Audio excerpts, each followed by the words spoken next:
Assalamualaikum warahmatullahi wabarakatuh. Pada kesempatan kali ini kembali lagi dengan kita di channel Paguyuban Nur Ahad, channel yang insya Allah akan membahas seputar dunia spiritual.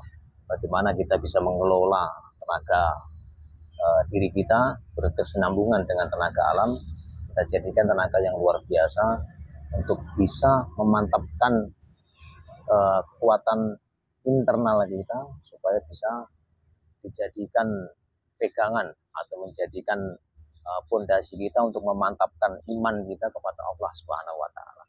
Nah, mungkin berbeda dari kesempatan yang sudah-sudah, kali ini kita hanya akan ngobrol santai saja. Ngobrol santai membahas tentang kehidupan sehari-hari, mungkin bagaimana supaya kita bisa mengelola hati kita, pikiran kita supaya tetap dalam kondisi insya Allah bersih, bisa lebih dekat dan lebih baik dekat kepada Allah Tuhan semesta alam pencipta. Mungkin itu saja. Sebelum kita masuk ke mungkin ngobrol santai dengan teman saya, dengan rekan saya, jangan lupa subscribe, like, komen, dan share. Dan jangan lupa nyalakan notifikasi lonceng di bawah ini. Padepokan Nur Ahad itu sebenarnya mengulas ilmu apa itu, Mas? Jadi kalau bicara masalah keilmuan, masalah mungkin padepokan atau apa yang berkaitan dengan saya, bagi orang Jawa yang betul-betul memahami dunia spiritual, jadi ilmu itu digolongkan menjadi 3. Jadi ada kanoman, ada kasepuan, ada kasampurnan. Kasampurnan ini kita mulai dari kanoman. Kanoman itu maksudnya ilmu yang diperuntukkan orang-orang yang masih berjiwa muda. Jadi berjiwa muda itu ya termasuk perilakunya, jadi bukan umurnya.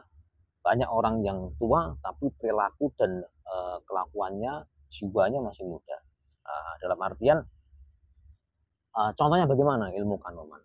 Ilmu kanoman itu adalah ilmu yang lebih mengutamakan kuatnya jasad. Jadi kalau bahasa orang Jawa, ora tedas tapak palune pandi.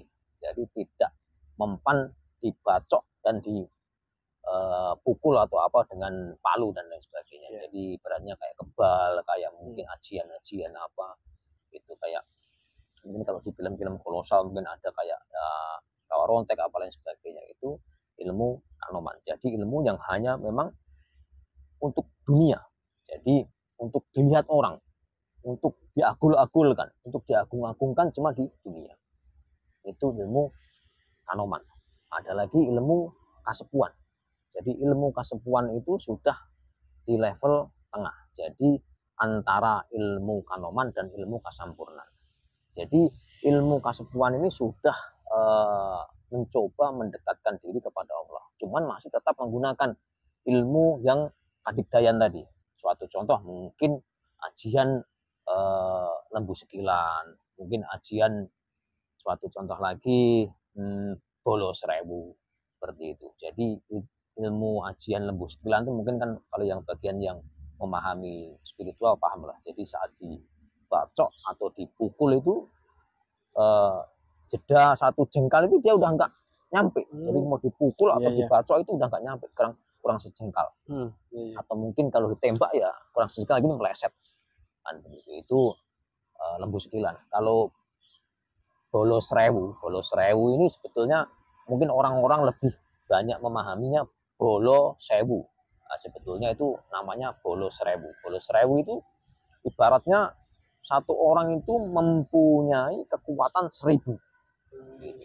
Nah, jadi kalau seandainya ngangkat, walaupun contoh kayak badan saya kecil sampai besar, ini kalau punya ajian bolos rewu, saya pegang begini saja, saya angkat tangan satu begini bisa. Kekuatannya seperti itu. Tapi sisi negatifnya itu tadi, yang mengangkat menjadi kuat mau bagaimanapun tetap itu adalah jin, kodam. Satu itu. Keduanya, saat nanti setelah menggunakan ajian itu, nanti waktu makan itu ya memalukan sekali. Kenapa? Karena ibaratnya satu wakul nasi penuh itu pasti kurang. Jadi makannya kuat. Tapi enggak jadi kenyang gitu. Jadi makan terus tapi nggak bisa jadi kenyang. Seperti itu. Nah, yang terakhir adalah ilmu kasampurnan. Dari namanya saja mungkin kita bisa mengira-ira lah apa sih itu kasampurnan.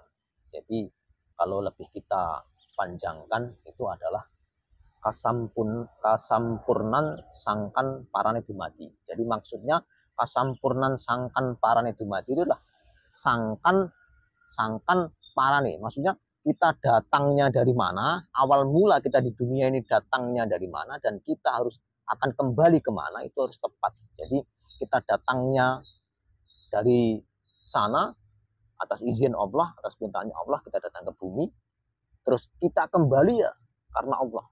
Begitu. Jadi ya sebetulnya sama saja. La ilaha illallah. Jadi tiada Tuhan selain Allah. Jadi mengutamakan tauhid, mengutamakan ilmu kebenaran tadi. Seperti itu. Kalau masalah dunia spiritual khususnya kesempurnaan seperti apa sih? Kalau saya jabarkan akan sangat kompleks karena tidak cukup pembahasannya cuma 1 jam 2 jam. Bahkan ya kalau tanya jawab begini mau 3 hari 5 hari nggak akan habis. Karena yang dibahas kompleks karena berkaitan dengan penyusun tadi. Kayak kemarin mungkin video yang sudah saya sampaikan dari segi ilmu, baru tenaga dalamnya saja sudah istilahnya ada unsurnya ada 4 dan lain sebagainya. Ilmu yang paling tinggi, ilmu yang paling nikmat adalah ilmu disayang sama Allah. Itu yang paling utama. Jadi jangan pernah berpikir kalau kita ini terluka kita tidak disayang oleh Allah. Ya kan? Nabi Muhammad saja yang Nabi panutan kita orang Muslim itu saat perang ya pernah kalah. Itu Nabi kekasih Allah. Gitu loh. Tapi tidak mungkin Nabi tidak disayang sama Allah. Pasti sangat disayang sama Allah. Waktu perang pernah giginya rompal kena pedang. Bukan rompal habis, maksudnya patah kena pedang. Tapi setelah patah malah tambah ganteng. Ya memang begitu. Jadi yang paling utama itu adalah ilmu dekat dengan Allah. Karena dengan dekat dengan Allah, kita dalam kondisi seperti apapun kita merasa damai, kita merasa tenang, kita merasa tentram, bahagia seperti itu. Mau ibaratnya kaya nggak kaya itu bukan suatu masalah karena kita itu memandang ya bisa dibilang kita bukan mau menyombongkan atau itu enggak. Ini kan karena ada pertanyaan saja. Bisa dibilang ya sudah makrifat. Jadi memandang Allah itu ya ibaratnya di depan kita. Gitu loh. Kalau boleh diilustrasikan, tapi kan nggak boleh begitu. Adanya di dalam hati kita yakin kalau Allah itu ya kita seperti ini Allah itu mengetahui gitu loh. Apapun itu ilmu sebetulnya. Sebenarnya ilmu. Jadi kalau guru sejati itu kalau kita berjumpa, makanya sebetulnya guru sejati itu sensitif dijelaskan.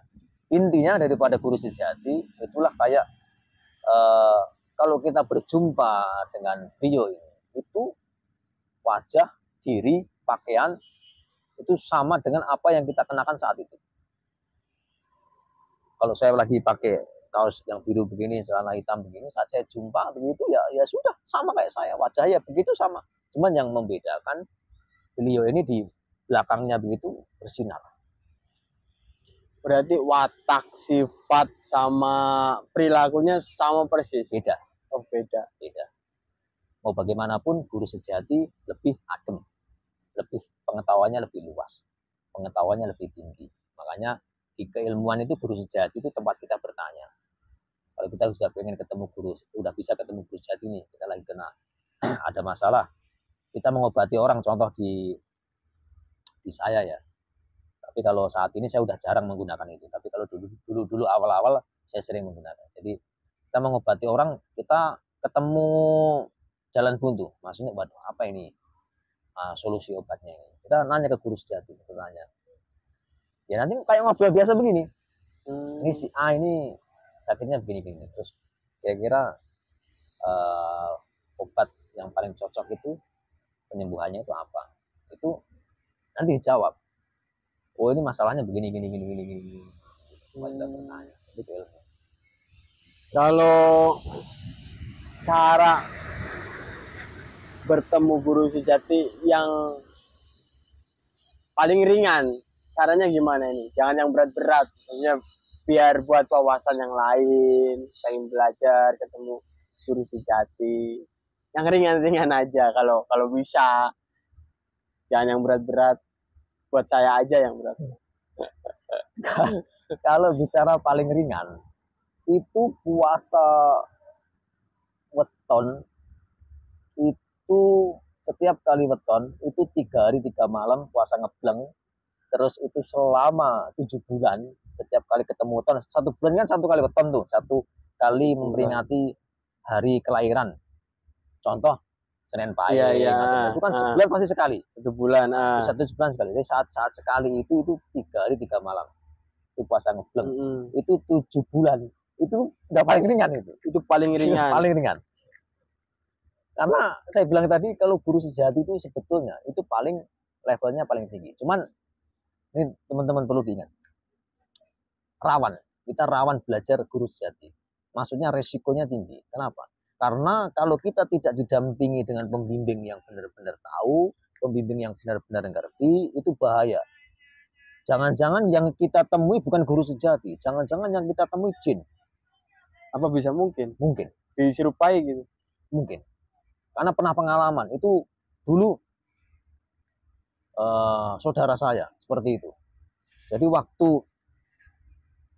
itu Raga Sukma tapi yang naik ke atas itu ada ilmunya, itu namanya adalah sensitif, saya jelaskan. Ada, jadi Raga Sukma tapi tidak di dunia. Maksudnya Raga Sukma tidak jalan-jalan di dunia. Raga Sukma tapi naik ke atas begitu. Itu saat ke atas udah ketemu begini, ngobrol begini. Terus pas sudah turun ke bawah, ditanya sama pembimbing, disuruh balik lagi. Balik lagi, salah. Makanya perlu itulah. Makanya saya jelaskan di awal, kita belajar spiritual itu benar-benar harus hati-hati. Berarti sebelum orang tersebut tadi cerita sama pembimbing udah langsung suruh itu salah. Balik lagi. Nggak tahu. Iya. Kalau pengalaman saya juga dulu pernah seperti itu. Tapi saya bukan pas belajar itu. Saya belajar ilmu yang lainnya. Itu ada seperti itu. Jadi saya betul-betul saya kaget.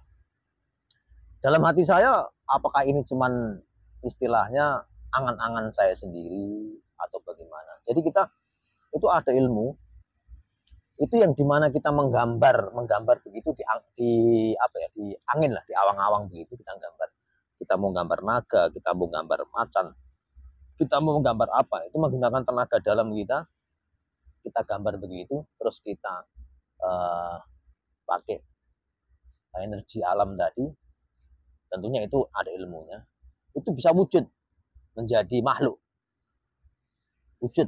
Waktu itu saya menggambar macan. Jadi awalnya itu saya gambar macan itu warnanya hitam. Saya gambar hitam begitu. Saya gambar hitam, terus saya pandang begini kok, kayaknya kok apa ya, kurang seru, masa macan hitam doang gitu. Terus saya kasih warna, saya kasih belang-belang begitu. Itu saya dimarahi habis-habisan. Ya nggak habis-habisan, tapi saya dimarahi. Karena saya kan pembimbing itu kan, bapak itu kan adanya di dalam rumah. Saya kan adanya di luar rumah. Itu dipanggil langsung, diteriakin dari dalam. Katanya, masuk ke dalam. Katanya. Saya ditanya, kok kamu kayaknya tidak yakin, katanya. Saya kaget. Kok tidak yakin gimana? Gitu. Kamu tadi gambar macan warnanya hitam kok. Sekarang kamu kasih belang-belang setelah udah jadi macan, katanya. Saya kaget, saya tertawa dari sini.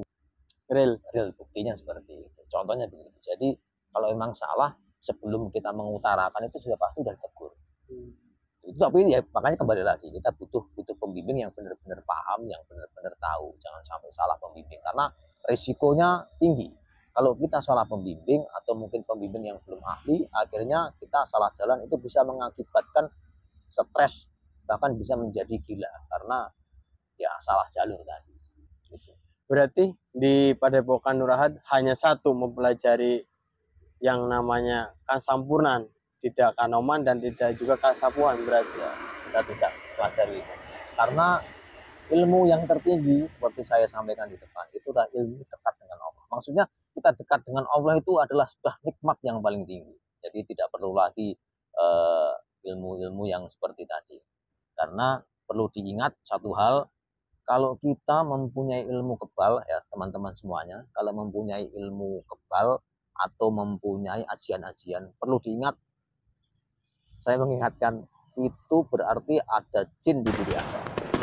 Kenapa? Karena ilmu kebal itu mau tidak mau pasti ada media yang dimasukkan. Entah itu ajian dengan cara kita puasa, atau itu susuk yang dimasukkan ke dalam badan. Saat susuk atau ajian itu dilakukan, contoh kita pakai susuk. Kalau saat susuk itu dimasukkan ke dalam badan, itu yang memakaikan susuk itu sudah dikunci. Jadi saat medianya mungkin pakai bisa mungkin pakai apa itu semacam sayapnya binatang itu ada sambar lilin, mungkin bisa sampai sambar lilin, bisa pakai emas, bisa pakai inten, itu dimasukkan. Saat memasukkan barang tadi, sejatinya barang tadi adalah media tanam sebagai rumahnya makhluk halus, jin. Oh, begitu. Gitu.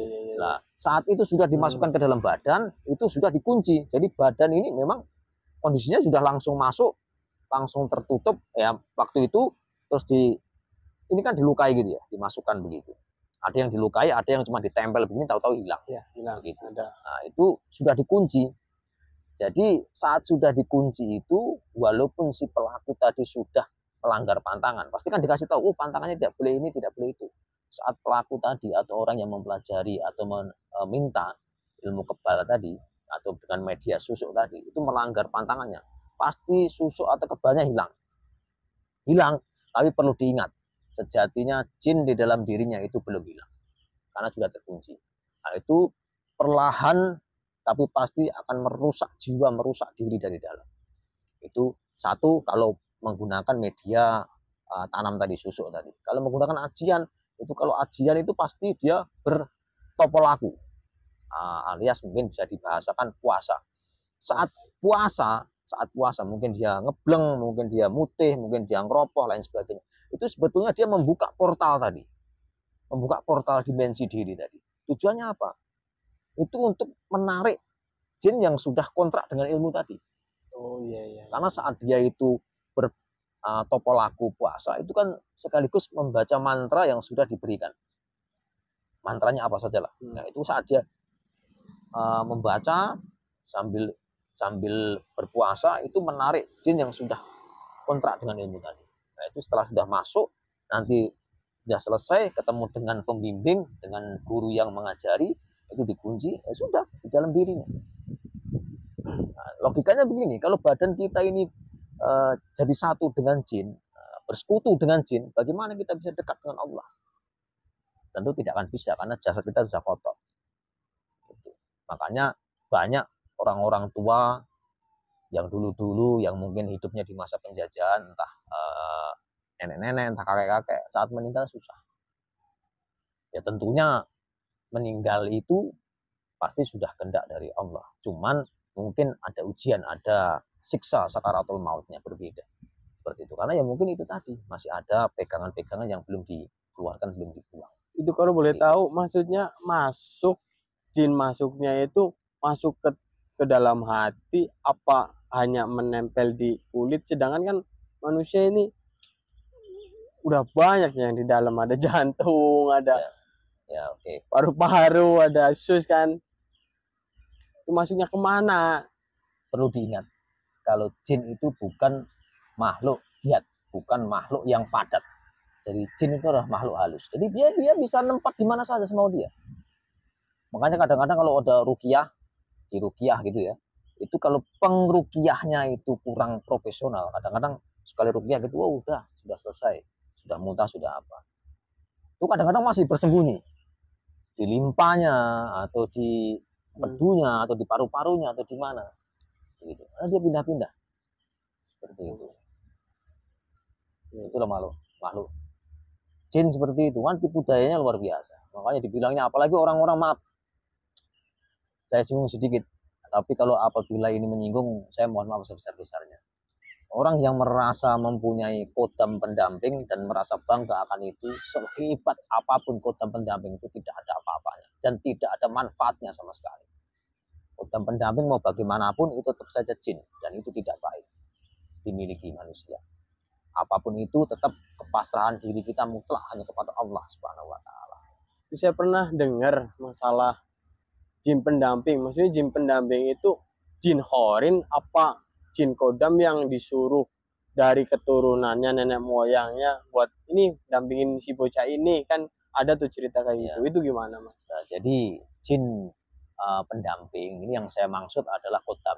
Jadi kodam bukan khorin. Kalau khorin itu adalah jin yang menyertai manusia saat manusia itu lahir, itu jin khorin. Tapi kalau ini adalah jin pendamping. Jin pendamping ini bisa diwariskan. Jadi ada jin pendamping yang memang warisan dari nenek-neneknya, karena yang kontrak perjanjian adalah nenek-neneknya namanya. Kontrak perjanjian untuk melindungi dia sampai anak turunnya. Ya, betul. Ada juga yang dicari melalui tadi toko laku, mungkin puasa, mungkin nepi di bawah pohon besar atau nepi di gua dan lain sebagainya. Tujuannya untuk mencari jin pendamping tadi. Itu. Tapi ada juga yang tidak mencari jin pendamping tapi diikuti jin pendamping. Cuman bedanya kalau yang mencari itu bisa meminta bantuan. Jadi ibaratnya sampean nyari jin pendamping, sudah oke, sudah kontrak, sudah dengan itu bisa diminta bantuan. Diminta begini, jin pendampingnya bisa bantu. Tapi kalau yang mengikuti tanpa diminta, itu bisa juga membantu, tapi tidak bisa diminta. Dalam artian komunikasinya cuma satu arah. Gitu. Jadi cuma itu jinnya saja. Nah, makanya saat kadang banyak orang di ruqyah tahu-tahu kemasukan jin. Terus mengaku, saya melindungi anak ini, saya gini. Karena itu sebetulnya kalau bisa dibilang itu residual energi si anak tadi waktu kecil selalu merasa kesedihan, banyak merasa sedih, banyak merasa tertekan, merasa sendiri dan lain sebagainya. Jadi jin tadi pengen mendampingi, pengen ikut menjaga. Makanya banyak kadang-kadang anak kecil yang menyendiri, ya, tidak pernah punya teman, akhirnya kadang-kadang dia main sendiri, asik sendiri, apa lain sebagainya. Itu bisa jadi temannya hal yang seperti itu. Tapi tentunya tidak semuanya, tapi saya bilang bisa jadi temannya hal-hal yang seperti itu, karena memang ada contoh termasuk anaknya teman saya sendiri juga seperti itu. Terus kok bisa jin itu ngerasain bahwasanya si bocah tersebut tuh rasa tadi kesepian, terus harus ditemenin nih, harus dijaga nih, sedangkan kan alamnya juga udah beda. Itulah kelebihannya makhluk halus, kelebihan jin. Jadi makhluk halus itu bisa melihat kita, pasti bisa, karena memang dia lebih, kalau bahasanya lebih waskito, lebih bisa melihat. Tapi kita di bangsa manusia itu tidak semuanya bisa melihat dia. Itu kelebihannya dia. Karena makanya saya bilang tadi, dunia spiritual itu sangat kompleks. Sebagai contoh ya, kalau kita bicara masalah spiritual, jin yang di Surabaya sana atau jin mungkin yang di Palembang sana melihat saya di sini, kalau memang kondisinya normal, dia bisa melihat. Itu tidak di depan mata dia di sana. Ini kondisi normal gimana maksudnya? Kondisi normal itu saya tidak menutupkan diri saya dengan tabir ilmu. Gitu. Makanya kayak orang biasa lah contoh begitu. Tapi kalau saya tutup diri saya dengan tabir ilmu, atau mungkin saya memang sengaja menutup, nggak saya buka. Maksudnya kalau nggak saya buka, kalau memang kita mungkin teman-teman yang suka zikir, suka sering menyebut asma Allah gitu. Jadi bukan mau tidak mau ya, tanpa dirasa dirinya akan tertutup dengan cahaya. Gitu. Jadi saat makhluk halus dari jauh melihat nggak akan bisa. Gitu. Tapi kalau emang orang yang sudah bisa mengelola, terus dia ibaratnya, kamu pengen lihat nih, dibuka sementara, bisa. Itu kehebatan zikir apa emang itu ada ilmu? Ada ilmunya itu? Ada ilmunya. Oh, ada ilmunya. Bukan hanya zikir berarti itu? Kalau hanya zikir itu tidak bisa membuka.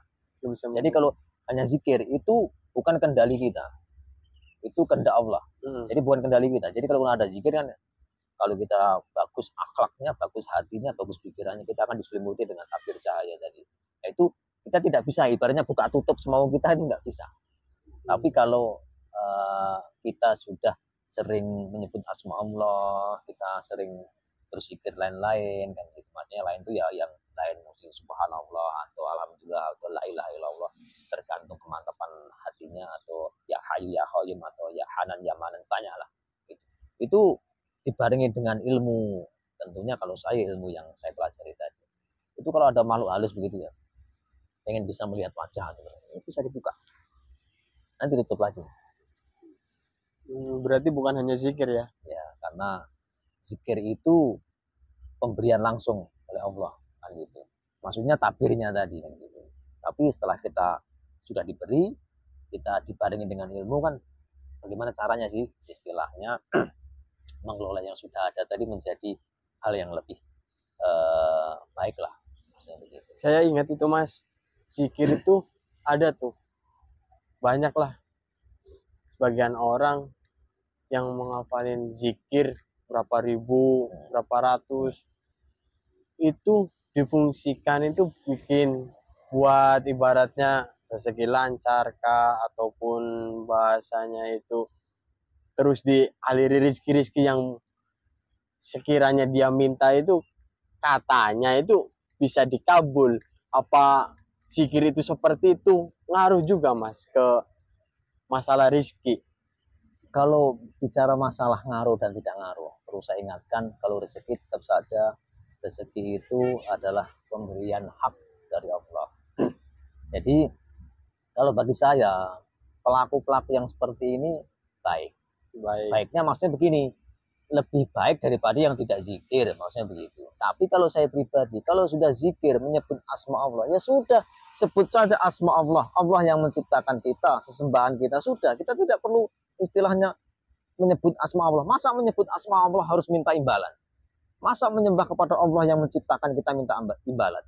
Kita menyembah kepada Allah itu kewajiban kita sebagai makhluk yang diciptakan. Perkara surga neraka itu rahmatnya Allah. Karena perlu diingat, amal ibadah kita, zikir kita itu tidak akan cukup kalau cuma untuk menjadi tebusan surga. Yang menjadikan kita bisa masuk surga itu rahmatnya Allah, fadlnya Allah. Jadi ya sudah, kalau kita menyembah kepada Allah, lillahi ta'ala saja. Kita ikhlas lillahi ta'ala karena kewajiban kita. Masa kita mau mengucapkan suatu kebenaran kita harus mendapatkan imbalan? Kan gitu. Masa ibaratnya sampean nih, saya tanya, 5 tambah 5 berapa? Terus sampean bilang, kalau diberi imbalan saya bilang 10. Kalau tidak diberi imbalan saya bilang 9. Ya itu bodoh sekali atau salah sekali kalau begitu. Tapi kalau penerimaannya orang tersebut itu karena aksesnya itu maksudnya buat mendapatkan yang tadi, apa bisa dibenarkan? Makanya saya bilang tadi kan, zikir yang seperti itu baik daripada yang tidak zikir. Ya, kan begitu. Bagaimanapun namanya mengingat Allah itu baik daripada yang tidak berzikir. Cuman masalahnya begini, kalau kita terus menjadikan itu akses, menjadikan kata kunci kita untuk menjadi sukses, menjadikan rezeki melimpah, saya khawatir saat ada orang yang melakukan itu, yang melafazkan itu, yang mendamamkan itu, akhirnya rezekinya sama saja, terus dia kecewa sama Allah. Kecewa dia sama Allah, terus akhirnya dia jauh dari Allah karena merasa, wah ternyata sama saja nggak ada gunanya menyebut nama Allah. Nah itu yang bahaya itu. Makanya saya bilang hal-hal yang seperti itu kalau bisa hindari. Namun kembali lagi, menyebut asma Allah itu baik. Tapi itu tadi. Jadi kalau kita menyebut asma Allah dengan harapan mendapatkan imbalan ini itu sebagainya, itu rentan kecewa. Bukan berarti terus Allah itu tidak memberi, tidak. Karena apapun yang diberikan terhadap kita itulah hal yang terbaik. Jangan-jangan kalau kita mendapatkan rezeki banyak, kita menjadi orang kaya, itu justru bakal menyelakakan kita, menjadikan kita berperilaku menyimpang, menjadikan kita jauh dari Allah. Makanya Allah memelihara kita dari perbuatan itu. Dengan cara apa? Dengan cara ya kita tidak dijadikan orang kaya. Namun ya cukup. Makanya yang paling utama adalah mendekatkan diri kepada Allah. Supaya dalam kondisi seperti apapun kita selalu merasa nyaman, tentram, damai. Karena kita selalu dekat dengan Allah. Ya. Satu lagi Mas, Ya. Ada satu lagi yang mau dipertanyakan. Ya. Di Padepokan Nurahat itu mengenal nggak yang namanya guru sejati? Ya, jadi kami pelaku spiritual khususnya di Padepokan Nurahat yang ilmunya ilmu kasampurnan tentunya ya. Kami mempelajari apa itu guru sejati. Memang kami pelajari betul. Itu ilmu lanjutan. Jadi memang sudah ilmu yang bisa dibilang tingkatannya sudah tinggi. Jadi ibarat di pewayangan itu kan ada namanya Dewa Ruci, ya kan? Itu yang paling tinggi maksudnya ya? Bukan itu yang paling tinggi, bukan. Ya paling tinggi itu tadi, dekat dengan Allah itu paling Iya, tinggi. benar-benar. Maksudnya kan itu ada ilmu yang level guru sejati. Untuk bisa mencapai ke guru sejati itu sudah termasuk ilmu yang tinggi, kan begitu. Oh, Untuk iya bisa iya iya. mengakses ke sana, ibaratnya kayak kita punya handphone, telepon genggam. Jadi ibaratnya kita sudah ada aksesnya. Ibaratnya saya kangen sama orang tua atau kangen dengan teman, pengen komunikasi, kangen dengan keluarga, itu bisa telepon. Jadi sudah ada teleponnya, sudah ada nomornya, sudah ada jaringannya, ibaratnya sudah ada paketannya gitu. Jadi fasilitasnya sudah ada seperti itu. Namun untuk mencapai pengetahuan ilmu guru sejati tadi itu banyak jalannya sebetulnya. Mungkin kalau di kamu ya seperti itulah, itu tingkatannya sudah lumayan tinggi.